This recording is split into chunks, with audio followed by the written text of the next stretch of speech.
Inside New Orleans Sports with Eric Asher is underwritten by... At Villeries Florist, we deliver the magic of flowers 7 days a week to the North Shore and South Shore in the New Orleans area. Whether it's for birthday parties, baby celebrations, Villeries provides colorful floral displays for all. With a store full of fresh-cut flowers, exotic tropical flowers, orchids, roses, and even fruit baskets, our goal is to make your vision a reality. Villeries Florist, proudly serving Louisiana since 1969. Mr. Ed's Oyster Bar and Fish House has been shucking here since 1979. Located at 3117 21st Street in Metairie, Mr. Ed's Oyster Bar and Fish House offers raw, fried, and grilled oysters, as well as a range of Cajun and Creole dishes. Enjoy a dozen with a smile.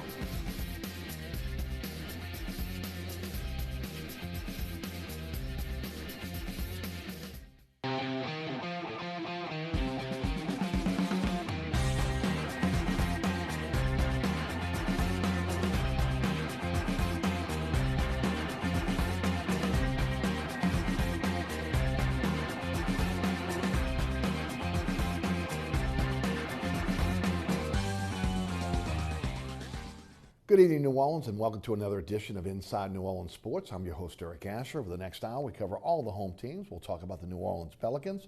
Fancy that.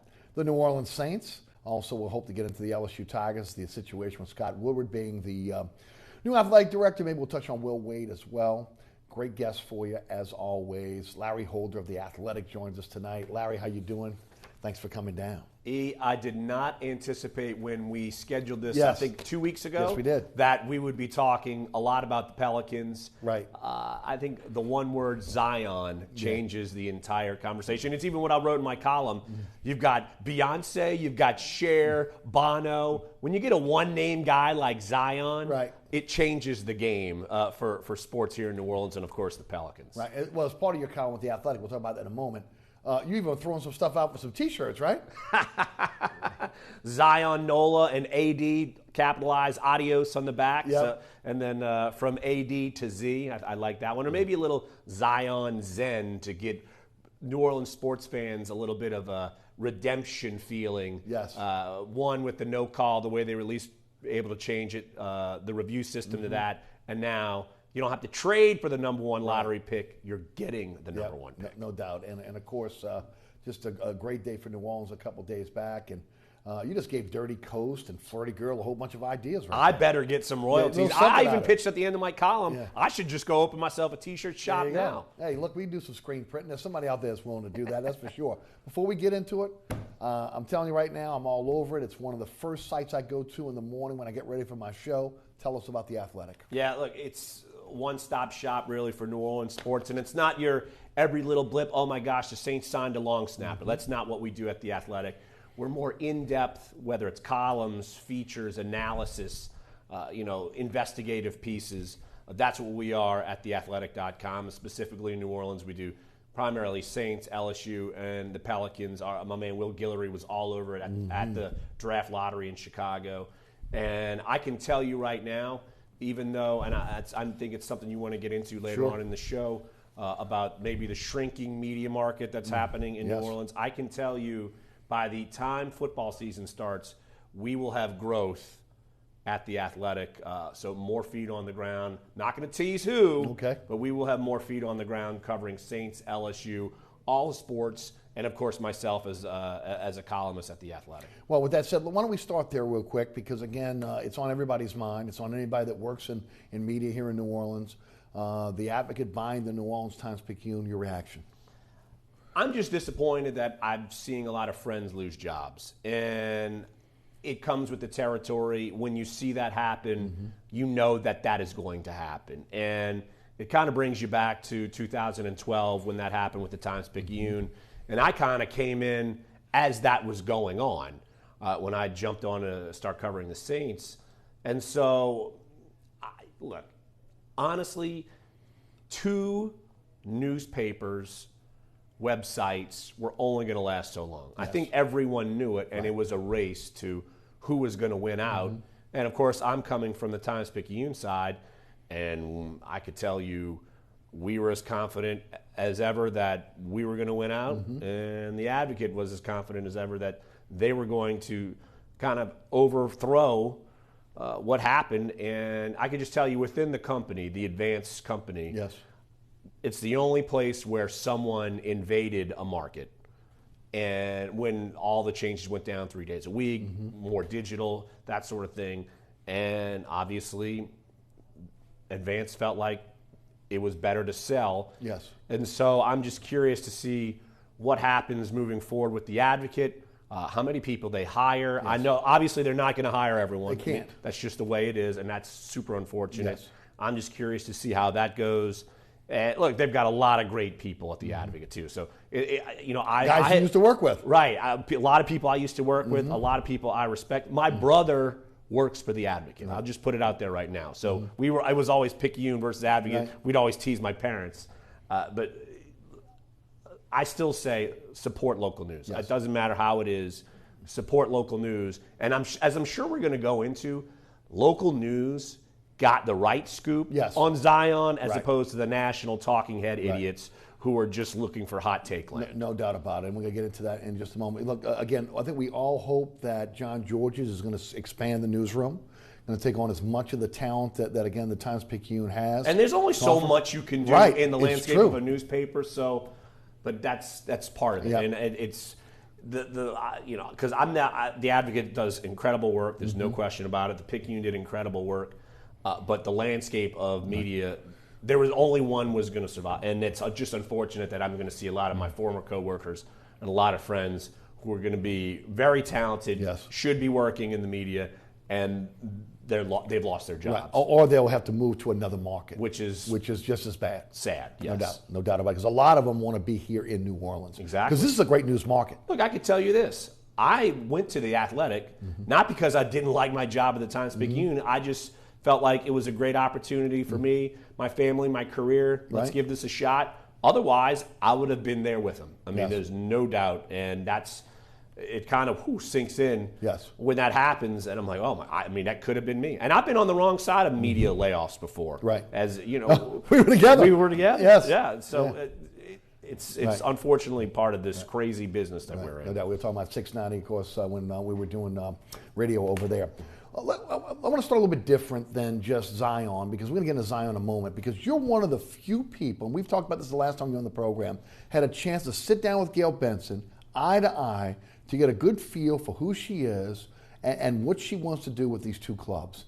And, the big narrative has been over the last few months, until she really put it to bed, was again that she's going to sell the Pelicans, and that again that they don't have a vested interest in the Pelicans. She has crushed that narrative at this point, to the point where, again, only the talking heads like Colin Cowherd and others who don't really have a feel for what's going on or don't bother to do the research on what's really happening here in the city with the Pelicans and of course, the Saints, which are in really good shape right now. The fact that she came out and said there's no way I'm going to sell the team ever, that she values the Pelicans as much as she does the Saints, and that she doesn't look at herself as an owner of the teams, but she feels like it's an asset that she's protecting for the city. That quote still to this day resonates with me and blows me away. You don't hear owners in professional sports saying that. Right, and she said that in Phoenix during the NFL owners meetings. I was right sitting from you to me to you when she said this, and I felt that was really telling.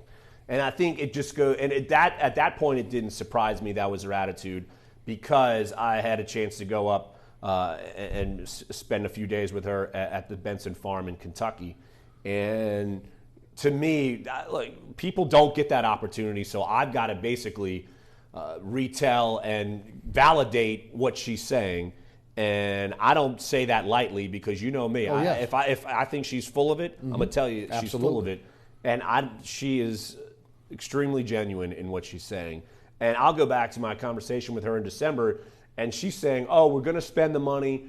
We're going to try to build this team. And at that point, I'm like, all right, I believe you, but I haven't seen it. And now since then, we've seen it. We've seen it with the medical staff. We've seen it with David Griffin. She is going to make this as the most viable NBA franchise that she can possibly make this, and no expense spared. I mean, this is someone who is saying, I'm not going to Like, she doesn't have heirs to leave the money to. She wants to keep this thing going. And honestly, she has opened up the wallet more than Tom No doubt. would have. There's no doubt about that. She wants to make this successful. Yes. And honestly, I think she's a part of her. Like, I'm a successful businesswoman. Mm-hmm. I want to make this a success and leave this for the people to be, look, we're building on this. This is going to help New Orleans because she's as New Orleans is through and through. Agreed. Algiers Point. Yes. I could go bring you to her house where she grew up. I know exactly where she grew up. And my mother-in-law grew up around the corner from her. There you That's go. how crazy this Right. is. So it's amazing that she is doing this, and she deserves a lot of credit for getting a tremendous this done. amount of credit. Yes. And I talked about it this week because we've had generational players here in New Orleans when it comes to basketball. You start with Pistol Pete Maravich with the Jazz. You fast forward to Chris Paul with the Hornets. Then you get to Anthony Davis with the Hornets/Pelicans, and now Zion Williamson, who's going to be coming as the #1 overall pick in the draft.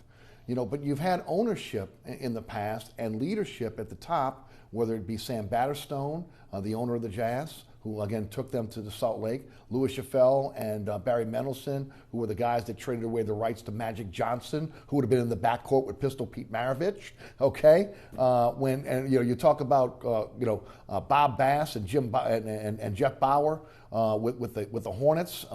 During the time that Chris Paul was here and that debacle, then leading into Dell Demps. And then, of course, even Tom Benson buying the Hornets and then, of course, the rebranding of them to the Pelicans. Even then, he wasn't vested in the Pelicans like he was vested in the Saints. They could give the rhetoric all they want about they were not vested. Today, when you look at the New Orleans Pelicans, they under Gail Benson's leadership, and now we're bringing in a guy like David Griffin, who, again, in terms of NBA general managers here in this city, in the legacy of teams that have been here, it's not even close.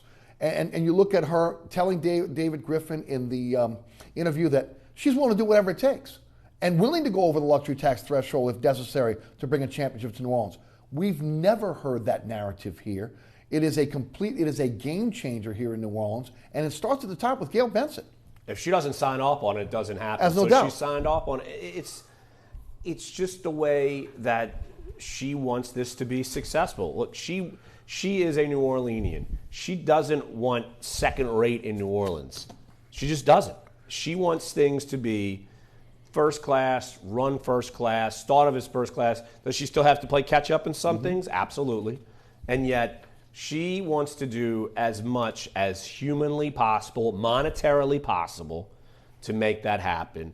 And I just think the steps that she's made with the Pelicans and with the things that she's done with that team, you're starting to see it. And now she's trusting in an outsider. Yes. And that's something that a lot of times Tom Benson did not trust an outsider. They're trusting that David Griffin can come in and he's going to run it all. He is the Mickey Loomis. Right. Go. Mickey Loomis, sure, he's in that circle of trust. There's no doubt about that. But Mickey's going to step aside and he's not even going to have to field a phone call about basketball anymore unless Gail says, hey, which seat do you want at the games? Sure. He's not going to have to do that. That's on David Griffin. Totally different section. And again, I've got to say this all the time. It's not like Mickey Loomis and Dell Demps were playing X's and O's and doing this. Right. But the fact that he still had to be the go-between took up time. Yes. And now that's not the case. They have someone confident that's going to do that.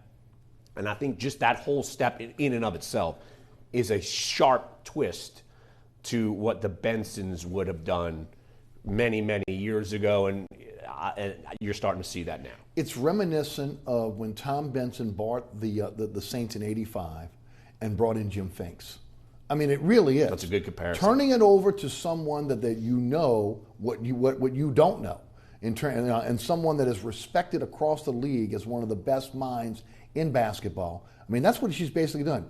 She maybe didn't give the 7% that Tom Benson gave to Jim Finks to be able to come down in terms of ownership. But she's given him the keys to the car at this point and said, you're the driver. Yeah, and I think that's a great point. And it's the same way that Tom viewed Mickey Loomis. Yes, agreed. Ultimate trust in him. I could tell you just a side story real quick just about Mickey Loomis. I mean, I sat down with Tom Benson a couple years ago. I said, what's the most important thing that you feel like you've done in your life, and as far as within sports franchises, he said hire Mickey. So in the life of the Pelicans franchise, I bet you maybe we'll have to see the results. Sure, absolutely. But what if in 20 years, sit down with Gail Benson, what's the most important thing you ever did with the Pelicans? It could end up being hiring David Griffin. Right. I mean, that's how important this is. No doubt. You cannot underestimate that hire and the shift in saying, all right, we're going to trust this outsider, and we're going to run it like it should be done. And giving up full control as well, because that's part of he has complete autonomy as the vice president of basketball operations with his team, going out and getting an Aaron Nelson from Phoenix after, again, knowing the problems they've had with the medical staff here in New Orleans, the misdiagnosis, again, players that don't trust the medical staff that are getting second and third opinions. This was, as I mentioned, as big as of a move as bringing in a top-notch free agent. Because, again, you change the narrative once again, especially with the national media and here locally as well, on, again, okay, now we're worried about not just, again, what's going on the court, but we're worried about taking care of our players and making sure that after seeing years of players being injured, not being able to get on the court, now we got the best of the best, and we're going to give him the tools that it takes to be able to, again, turn this thing around from a medical standpoint, from a training standpoint for the Pelicans. Well, it's like they finally opened up the complaint box, from employee. Fill out this employee survey. It's anonymous, and everyone's medical staff, below average. We don't really listen. They listen. Yes. And now it's changing. And I could tell you, I'm the columnist for New Orleans. Mm-hmm. I've written 2 columns on the Pelicans this year, only 2. One was when Anthony Davis asked to be traded, and when Dell Demps was fired. Because honestly, there were so many other things, and the Pelicans had fallen so far down. It's true. It lost my interest. The only interesting story was what's going to happen when AD gets traded. Yes. Now there's all this new interest, this new refreshment. Zion brings a ton of that. There's no doubt. We wouldn't have been leading off probably if the Pelicans finished 7th in the lottery. We would not have led off. We'd be talking Saints rookie minicamp. Absolutely. Instead, we're talking about players we're going to see, because who knows who we're going to see from rookie minicamp. And we're talking about a completely different thing where you're seeing Kobe, LeBron, Magic. The one-namers, they're getting a one-namer. Right. Not an AD, not a CP3, right. A one-namer in Zion. Right. And it changes the whole landscape of what the Pelicans want to do this offseason. There's no doubt about it. And the comfort level that the fan base should have now with a guy that has a track record of getting it done. Again, everybody can say, well, he kind of had LBJ at Cleveland, so they won a championship. No, what you have to remember is when he got there, he won the lottery, got Andrew Wiggins, had to make some moves here. Once they got LeBron James, he did a quick about-face. He was willing to build through the lottery and build the Cleveland Cavaliers that way.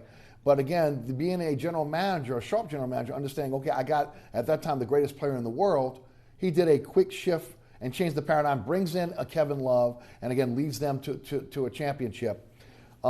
This is as big as it gets. This has been the biggest story in New Orleans over the last 3 days, the winning of the draft lottery. First of all, this guy doesn't lose one. He's 4 for 4. Okay, to the lady that gave the angel, Miss Halpern, you know what? Thank you so much for that, because that worked. The tie, I don't care what it takes. Again, 4 for 4 in the lottery. That's pretty darn good. This time, you bring in Zion Williamson. Your thoughts? I mean, we need some good luck charms for everything else. You know what? So put them in all the Saints' lockers. Yeah, but it just goes to show you that when basketball is getting done right, there's interest. Yes. It's so haphazard for so many years. And this isn't a local story. This is the national story right now. Yeah, right. There's no doubt. This is it. I put on Twitter, when Zion can kill off Game of Thrones tweets all over, you're doing something right. Yes. I mean, he's that big, and he's that much of a generational talent, and I think all of us can agree he's the most surefire guy since Anthony Davis in the draft. And so everybody knows it's happening, and thank goodness for his stepfather going on off the bench with T-Bob and Jordy Culotta. Great get the interview and get it out there that he's coming to New Orleans. He's going to be excited about it, and he's not going back to Duke. I mean, this is just it's unbelievable. Talk about the national talking heads, because I went after him today on my radio show. The ridiculousness the lack of research, again, saying things for ratings and clickbait only, and then not having the full story or bothering to tell the full story. Because some of the things that have come out of mouths of Colin Cowherd and Brian Windhorst, absolute nonsense. I'm just glad, like, I work for a national outlet now. Sure.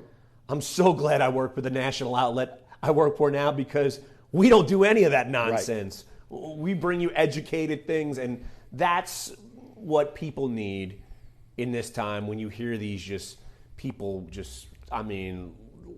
talking out of nonsense just to get attention, get page views on Facebook. Right. That's what it is. It's crazy. It's Larry, unbelievable. It's not unbelievable. It's totally believable, but it's irresponsible, right. Honestly. I was going to. Where's the journalistic integrity? Well, when you are a commentator, you're not held to, at least you're not holding yourself to the same journalistic ethical standards. But you should tell the truth. You should. Well, in their eye, if they're a columnist, that's their opinion. Mm-hmm. I mean, if you want to be an analyst, you're giving your opinion. Right. So it's not like you're going out and reporting on a story. So is there a blurry line there? Yes. I'm a columnist, but I do my homework. And I base a lot of my columns on the people I talk to, and it helps mold my opinion. I don't think they do that very often. Sometimes they might, but a lot of times they don't. And whatever they think is going to be reactionary, that's what they do. For instance, Colin Cowherd on his show saying that, again, football people run the NBA team. Well, yeah, at one time, but they hired David Griffin, saying that the medical staff and the problems with the medical staff. True, but they just hired Aaron Nelson. Okay, I mean, to leave to inflame the masses and then not come back with, again, what is the truth? What is the truth in real time? Because that was all a legitimate talking point. I talked about it on my radio show. You've talked about it. We've all talked about it. Legitimate talking point. Gail Benson has changed the narrative on that now, and ultimately all this talk about Zion Williamson going back to Duke. Who walks away from millions of dollars? Who doesn't? What NBA prospect was going to want to go back to school and start the clock over again in terms of getting to that second contract? It is ludicrous to talk that kind of talk. But Brian Windhorst talked about it on the jump the other day. Meanwhile, Richard Jefferson, a former NBA player, sitting next to him going, no. I mean, just amazing. And Windhorst at one point was supposed to be a quote-unquote journalist. Exactly. He started off covering LeBron, covering preps for the Akron paper. Mm-hmm. Basically that's how on his coattails. That's how he made his path to becoming, for the paper in Cleveland. Geez, the Cleveland Plain Dealer. I should know. I used to work for that company. Right. And then he's moved on the way to the ESPN. So yeah, that's the way it's been. Right. But it's pretty remarkable, unfortunately. But I think that's been put to bed because guess what? On all of the news updates now, they're citing the local ESPN Baton Rouge and ESPN New Orleans that happened. Right. And so, sorry, y'all could keep squeezing that orange, but it's gonna run out, and it's basically out now. And Larry's referring to, again, Lee Anderson, the stepfather of Zion Williamson, this morning on Off the Bench with T-Bob and Jordy, saying that, again, he's going to New Orleans. He's happy about New Orleans. He's excited about being the first overall pick. There was never even a thought of going back to Duke, and that was never even discussed. So, I mean, you throw that out there. Let's talk about David Griffin because I said today, he's like a fat man at a buffet. Where does he get started at this point? Okay? I mean, you don't want to nibble on, again, some of the stuff that'll fill you up. You want to go right to the premium stuff. He is in an enviable position right now because he has the first overall pick. They're not trading Zion Williamson. He's coming to New Orleans. They'll meet with Anthony Davis at some point next week. Whether Gail Benson goes or not is still up in the air, but we've heard Gail Benson, also David Griffin, Drew Holiday will join them in Los Angeles. He's there, and they're going to meet with Anthony Davis to see if they can change his mind about staying in New Orleans. To me, it doesn't. It's a win-win either way, Larry, because you now are in a position because you have a star to be able to build around, and you're not trying to look for the next star to bring in, that you can be as tough of a negotiator as you need to. Now everyone has to ante up a little bit more to be able to get the services of Anthony Davis. Oh, absolutely. And I put in my column, the Pelicans, they're not the logo with the revolver to their head like the old famous National Lampoon's magazine. Yes. They're not there anymore. Right. And so they could certainly play far more hardball, and you really got to, now hindsight's 20/20, but you really got to applaud the Pelicans for staying firm and not accepting that silly deal from garage the Lakers. sale deal. Exactly. So they look even smarter now than ever, and it's almost like the ping pong basketball gods thank them for not being pressured and bullied. And not tanking as well, which was part of the NBA's thought process when they flattened out the odds that, again, a team that could win 33 games, that didn't tank, but just happened to be able to not make the playoffs, has as much of a chance as a team that wins 19 games to be able to get the first pick in the draft, to win the lottery. And it worked out for the Pelicans this year. And it couldn't have worked out at a better time because, let's face it, Tom Benson buys the Pelicans/Hornets, and he gets Anthony Davis as the first overall pick. You fast forward 7 years later, Gail Benson inherits the Pelicans from her late husband, Tom Benson. And oh, by the way, she wins the lottery, gets the first pick, and it's another generational talent in Zion Williamson. Just absolutely amazing. What are the odds of that? But that means it's rigged, right? Oh, it's got to be rigged. Well, come on, don't get me started. You know I'm a conspiracy theorist. Well, here's what's funny. No one's even mentioning that. Oh, look at this. AD was screwing him over, and the NBA rewarded him. Right. No one's bringing that up because they're so angry that none of the big teams got the first pick. So. Well, they got a little tease when New York Knicks and the Los Angeles Lakers popped up in that box. Right. And of course, with Memphis, two of the smallest markets, Memphis and New Orleans. But Griffin is in an enviable position right now because now again he can force the hand of teams that won Anthony Davis. And then again, he can take a look at his roster, depending on what he's going to get back. Whether he's going to get young stars back, he's going to build through the draft, whatever he chooses to do. And then again, he has another asset in Drew Holiday, who is, again, when you look at him in his prime, 29 years old, making about $26 million a year, one of the best combo guards in the NBA. I will say the best defensive guard in the NBA. His value has never been higher. So if you want to move him, that is another asset to bring in players that you can build around Zion Williamson. If ultimately he doesn't want to stay, or you feel like there's good value out there for him. Yeah, I'd be surprised if they moved Drew. I think they need someone there with veteran leadership, moxie. True. And you need, like you said, he's still one of the better point guards and the best defensive. I would agree with you, best defensive point guard in the NFL. I'm just curious to see what Anthony Davis does. I expect his attitude to remain the same, and yet if he's serious about, I just want to go win. How close are you here? Exactly. As opposed to anywhere else. Exactly. If you're talking Lakers and going to hang out with old man LeBron, okay, and that cast of nobodies over there, you would have to hope that if you go to New York, that Kyrie and KD join you there, because that roster, even with an AD, is not better than the roster of the Pelicans. And the Pelicans are in a unique situation as well. You know, a lot of contracts come off the books this year. You know, they still got that $14 million albatross contract with Solomon Hill, but pretty much everyone else is off the books with the exception of Drew Holiday, E'Twaun Moore, Anthony Davis, and Okafor, who's only costing you about $1.7 million. So a team that was once in cap hell, like the Saints once were, they've got a lot of cap room for David Griffin to be able to fool with as well.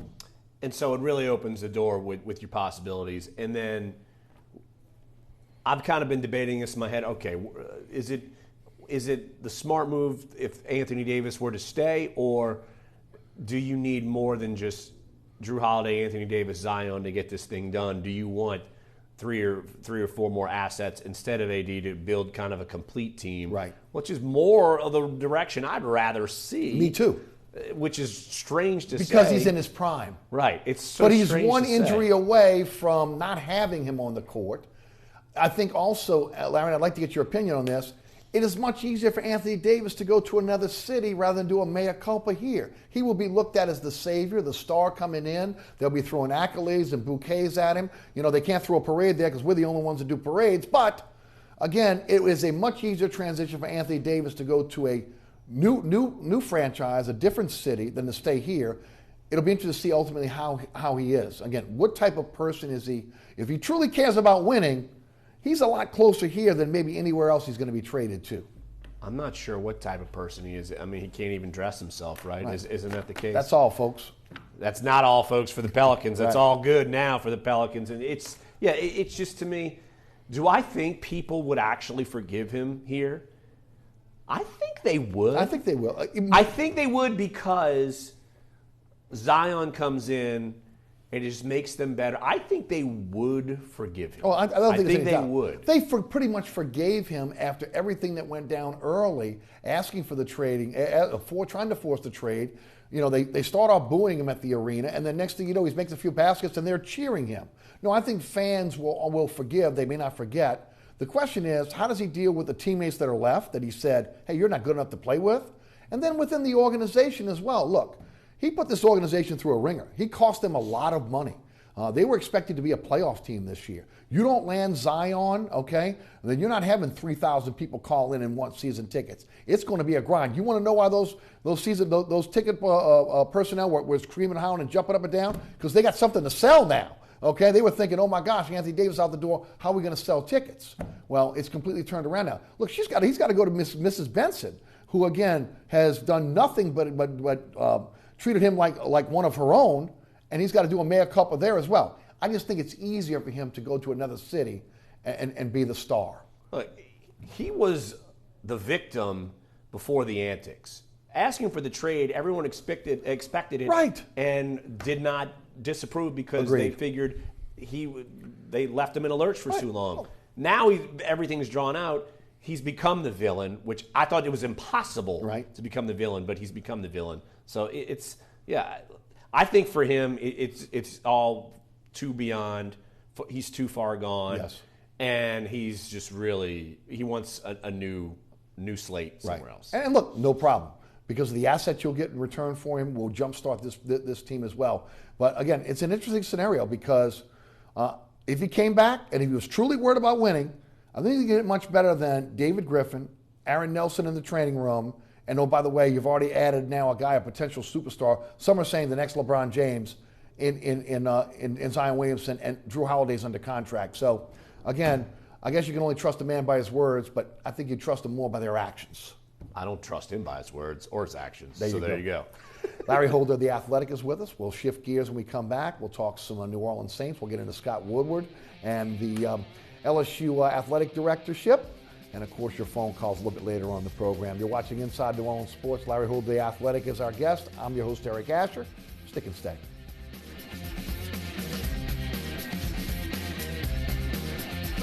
Air Conditioning, Heating, and Refrigeration has been family-owned and operated since 1989. Burkhart has energy-efficient solutions and offers brands such as Mitsubishi ductless AC units and Amana, the only manufacturer with a lifetime unit replacement warranty. Burkhart's offers maintenance bundle packages that include servicing your AC, generator, and tankless water heater. For more information on the services Burkhart's provides, visit acpromise.com. Burkhart's Air Conditioning, Heating, and Refrigeration, providing comfort for life. Located at 3701 Iberville Street in Mid-City is Katie's Restaurant and Bar. Open 7 days a week, Katie's offers daily specials for lunch, dinner, and Sunday brunch. Serving New Orleans cuisine such as fried shrimp platters, grilled redfish, and a fully stocked bar. And don't forget about our expanded event seating and local entertainment. Featured on the Best of Food Network's diners, drive-ins, and dives, Katie's Restaurant and Bar. Welcome back to Inside New Orleans Sports. I'm your host, Eric Asher. Tonight, Larry Holder of The Athletic is our guest. Let's talk some Saints. Who are they? I've never heard of them. That's the other team. They're not even a real team That's the anymore. other team on air. Yeah, that's another team across the parking lot. Who cares about them? Sean Payton wants Zion. Did you see that? Which was again, Payton is out there, man. I'll tell you what. I was thinking though, when I saw the #1 jersey, I'm like, please don't tell me he put his head on Aaron Brooks' body. No, actually, what I heard was Ben Watson's body, right? And they changed the number. Yes, pretty amazing, pretty amazing. But the fact that he gets involved in all that is really great, especially with all the narrative, the talking heads this week. Which was, again, very, very negative toward New Orleans and the Pelicans. Man, it's so hard. It's rookie mini camp. It's shorts and T-shirts. Y'all get out there for about 45 minutes and get to see the players. But just based on athleticism, what you were able to see, anybody stick out to you? I like what I saw from Chauncey Gardner-Johnson. We learned after practice that they were trying to kind of stress him in some of those practices because they feel real good about him. And he's got...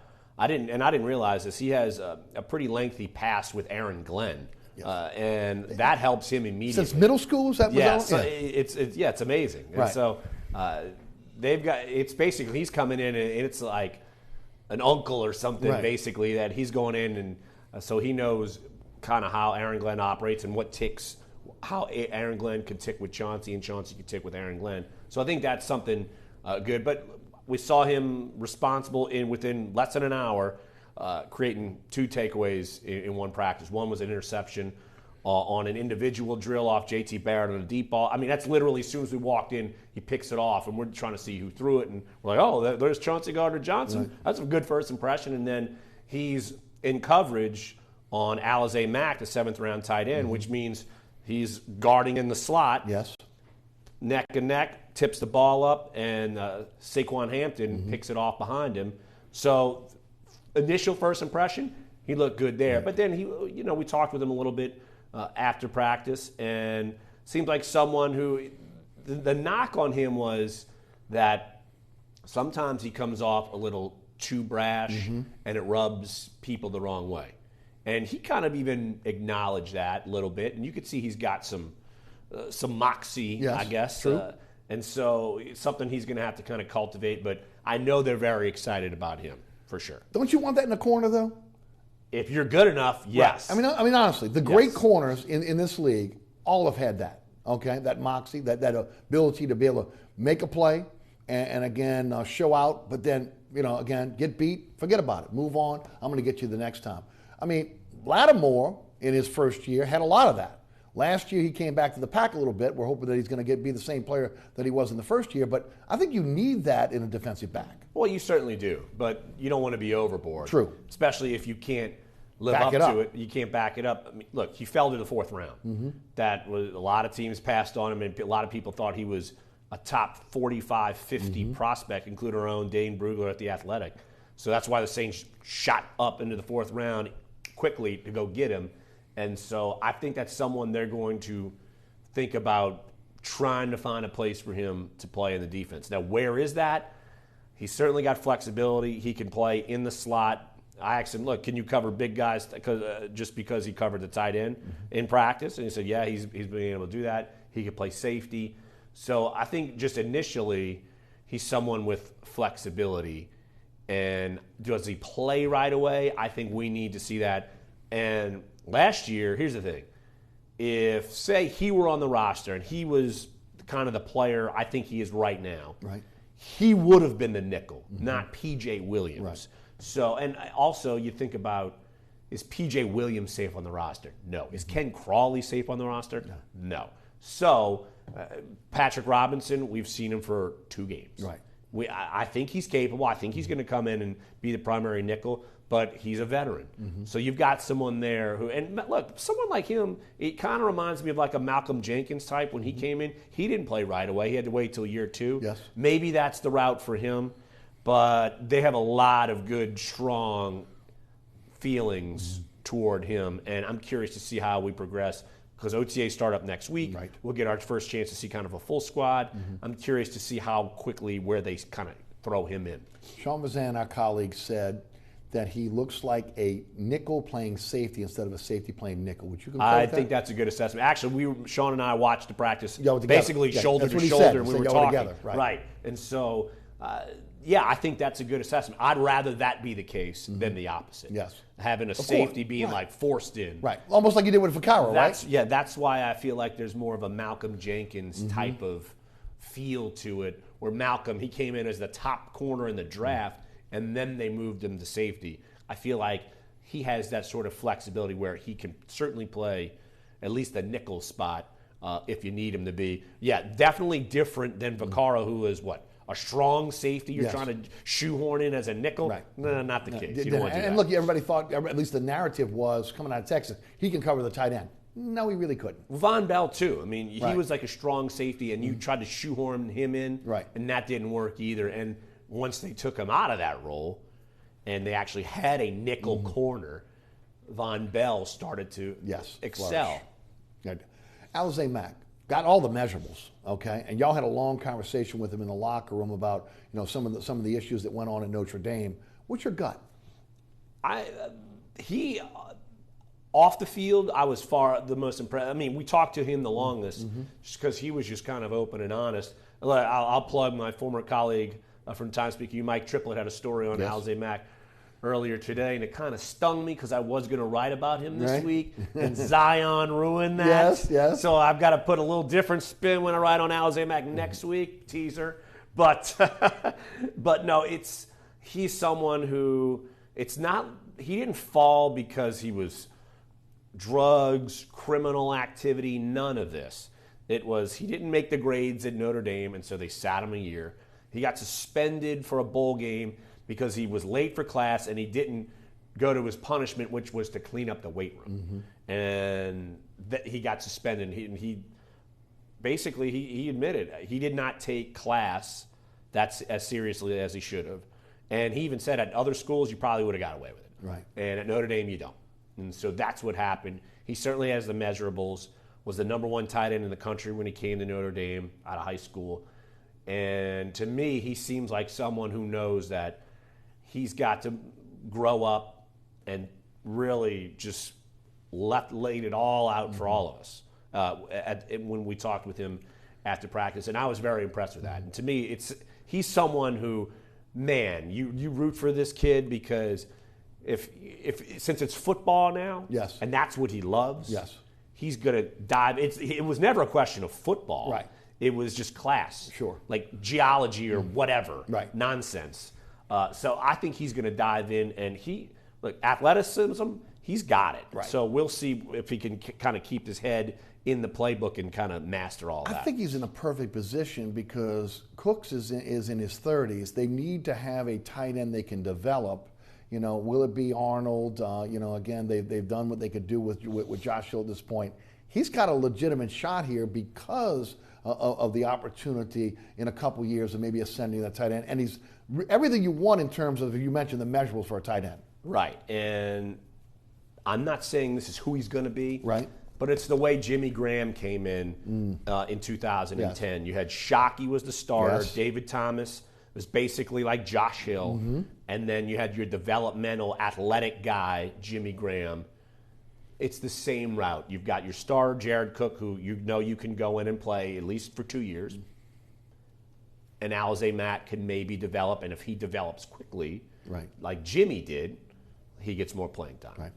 Talk a little bit about Eric McCoy. It's so tough until you put the pads on and you're out there and you're hitting. And then even, as we've talked about in the past, even in training camp, until you really get against other teams, you really don't know what you have. A little bit different for rookies because they're really getting into it for the first time. But everybody keeps talking about plug and play. That's a critical position for this team at the center position, especially with Drew Brees. Drew Brees is going to be 40. Can't have, again, missed blocks and Brees getting hit. We talked about it before. Brees could make the line calls if necessary. Unger did that for him. How quickly do you think he can assimilate himself into the lineup?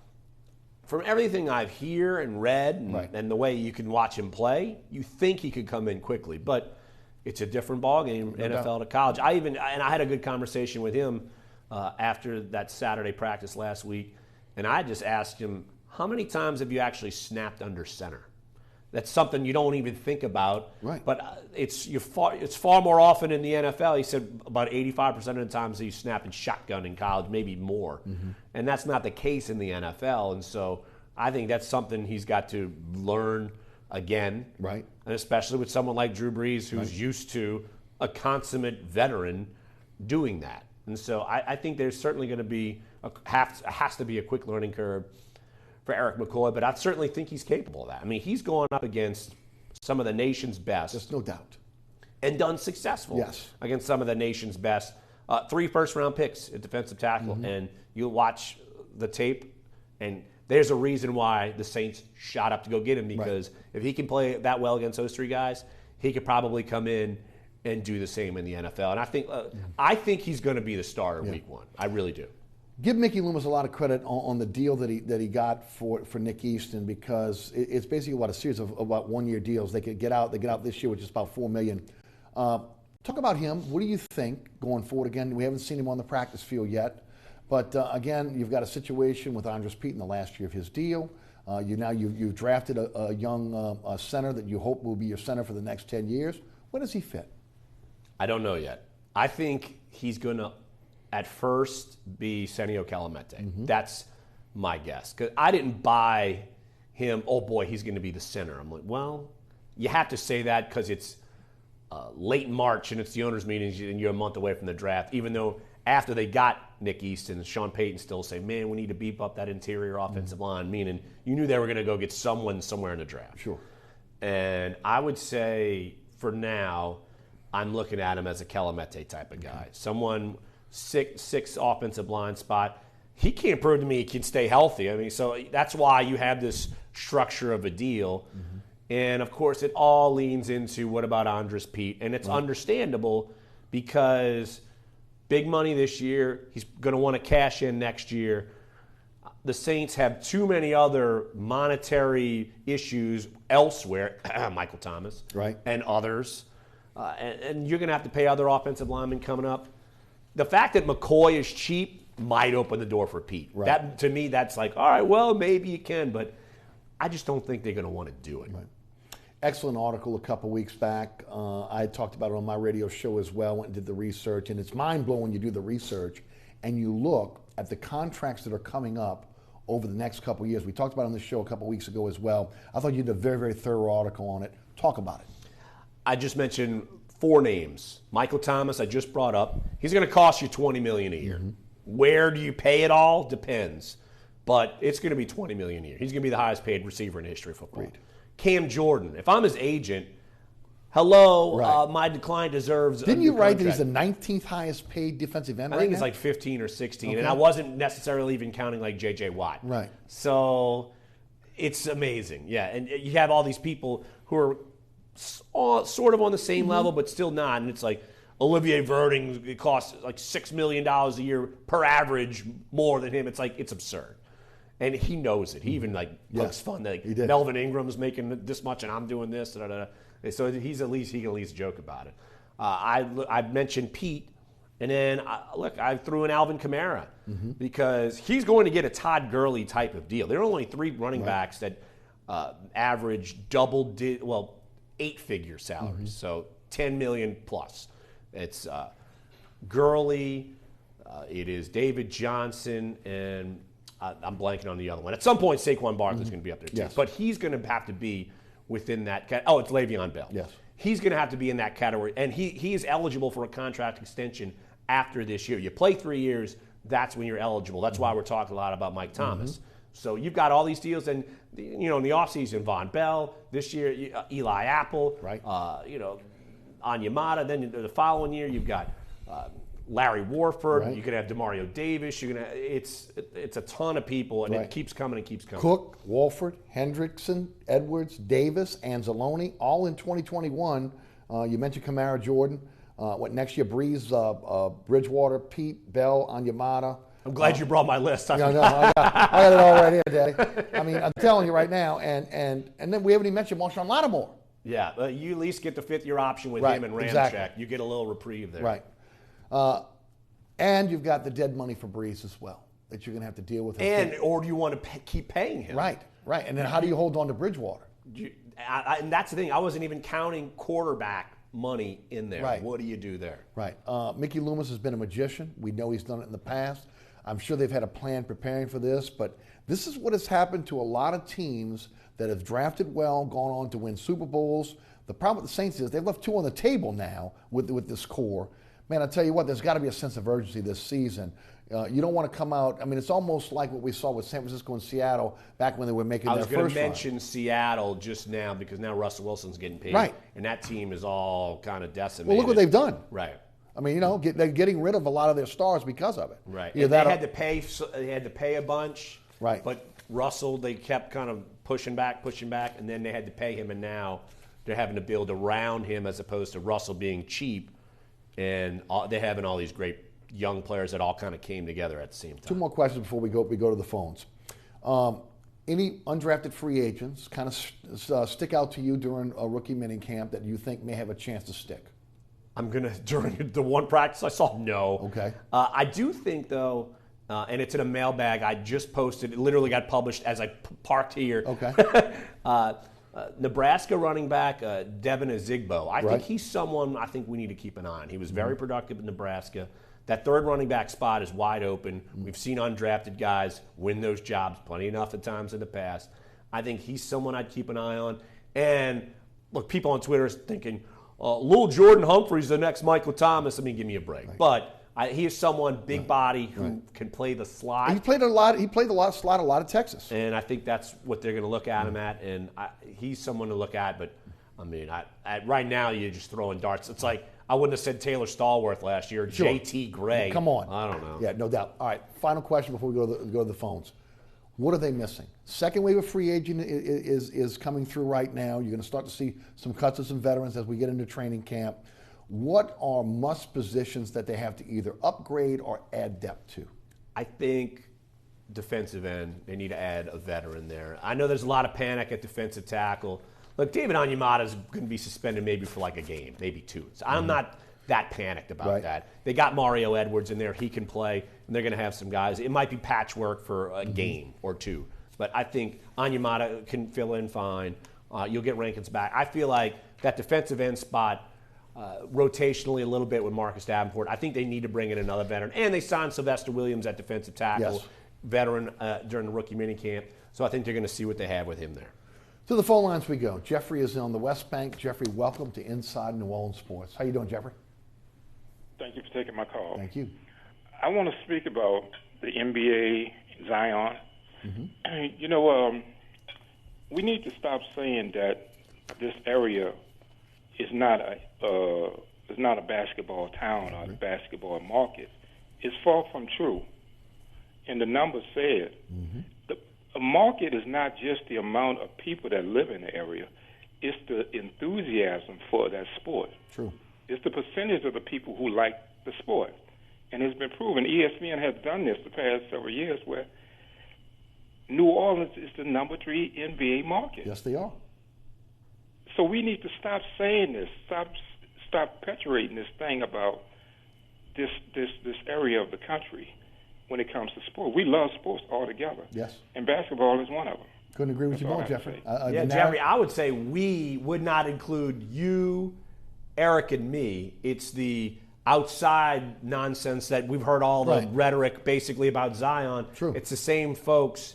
And look, but I totally agree. No, and the numbers prove it out. And I mentioned on the radio show after those numbers came out, I said, well, somebody's liking basketball around here, and because it's not just watching Pelican basketball, it's watching NBA basketball. And I agree with you. Look, I think the biggest problem here in the city has always been with the NBA franchise, and I mentioned this on the radio show. We talked about it as we opened the show today. It's not been the generational players. We've had at least 4 generational players in my lifetime in the NBA here in New Orleans. It's been management and ownership not being able to, again, surround those generational players with an opportunity to win a championship. I think we're in a good place right now with Gail Benson and her ability to maybe do that. Well, you don't have George Shinn, who's hemorrhaging money. Right, cash poor. And you don't have Tom Benson, who was tied on money. Thankfully for him, he bought the team and kept it here. Sure. But now you're moving on to a different generation, and I think this is an exciting time to see how this team can kind of flourish. To Robert in Gretna. Robert, welcome to Inside New Orleans Sports. Hey, Robert. Hey, how you doing? Do you think they're going to trade Mike Thomas, or you think they're going to pay him the $20 million? I'll hang up and thank you. Thank you. If they trade Michael Thomas, all the excitement about Zion, pitchforks and torches. There's no way they trade Michael Thomas. They traded Brandon Cooks because they want Michael Thomas. So no. Michael Thomas, they're going to have to pay him. They know it. It's just a matter of when. Do you want to franchise tag him and play that little game? I don't know if they want to, but they've done it with Drew Brees and they did it with Jimmy Graham. Yes, I don't know. We'll see. It'll be interesting to see how they structure the contract. I agree. That's the key. That's the key. To Bart in Metairie. Hey, Bart, welcome to Inside New Orleans Sports. Hey, guys. Thanks for taking my call. Thank you. To be on the TV show. We talked about this back when Anthony Davis was rumored to go to L.A. And then the last couple of days. Have you ever seen a national media covering a sport that is so angry that they didn't get, what they wanted? It's despicable when you look at all the reports and you look at everybody that covers the NBA.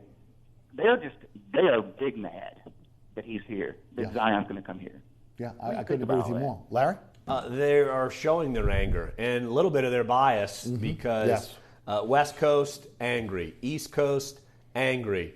Oh, well, we'll take Dirty Coast and we'll be good. Yep, no doubt. And honestly, again, Larry mentioned it, there's a difference between a talking head and a true journalist that is investigating or, again, reporting on a team. But you've got to have some integrity in some of the things you're saying. It really is sad to see.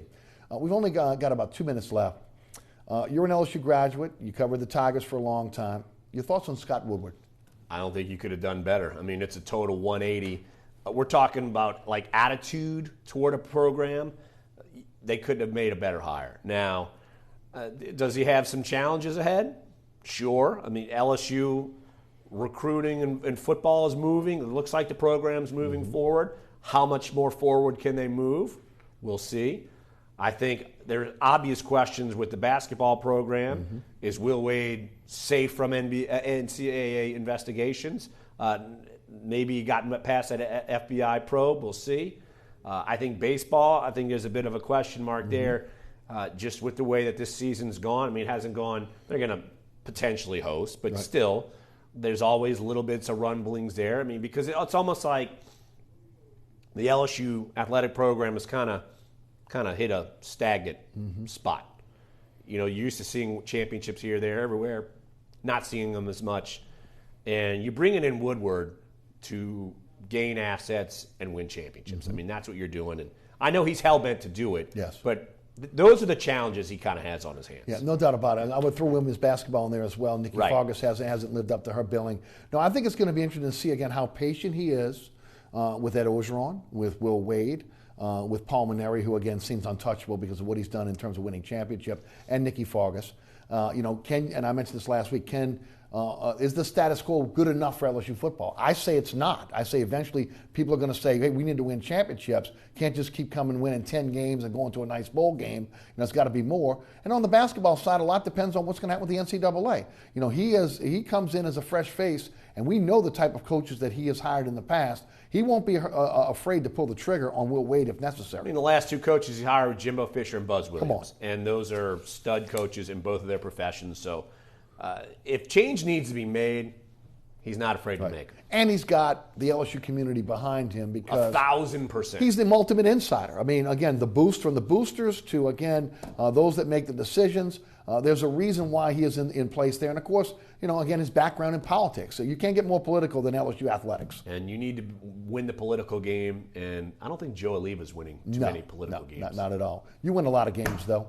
The Athletic, absolutely fantastic. Your job at the Athletic, again, stupendous. We appreciate you being with us here on Inside New Orleans All right, Sports. Eric, anytime, That's buddy. Larry Holder doing a great job, as always. Thanks so much for tuning in. Remember, there's a rebroadcast of this program each and every Friday night right here on WLAE-TV at 10 p.m. You can see us statewide on Pelican Sports Television Friday nights at 9 o'clock as well. Catch me on the radio, Sports 1280, 101.1 FM HD2 and the iHeartRadio app. You can listen live, download the podcast at ericasher.com. All the previous episodes of Inside New Orleans Sports can also be seen at ericasher.com as well. Special thanks to my good friend Larry Holder of The Athletic. Subscribe. It is a great site for you if you really love sports, in-depth look at sports. They do a great job, and they're expanding the New Orleans market. Also, to our WLA production staff, Ron Yeager, Jim Dotson, Alex Chacon, Naila Jones, and my director, William Hill. I'm your host, Eric Asher. Thanks so much for watching. We'll see you next week for another edition of Inside New Orleans Sports.